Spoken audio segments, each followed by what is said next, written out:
Kaip užsiregistruoti portale e-biblioteka.lt.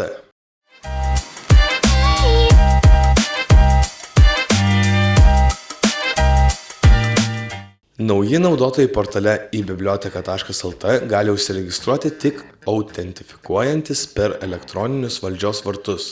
Norėdami užsiregistruoti portale e-biblioteka.lt ir naudotis portalo paslaugomis, atlikite šios veiksmus.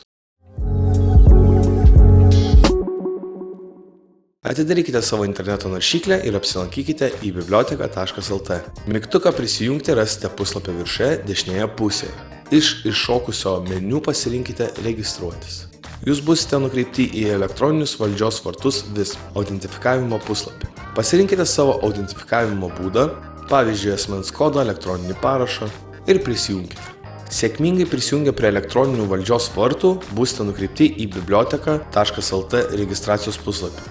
Čia turėsite užpildyti papildomą asmeninę informaciją, tokią kaip vardas pavardė, adresas, elektroninis pašto adresas ir kita. Peržiūrėkite įvestą informaciją ir, jei viskas teisinga, spustelkite Registruotis.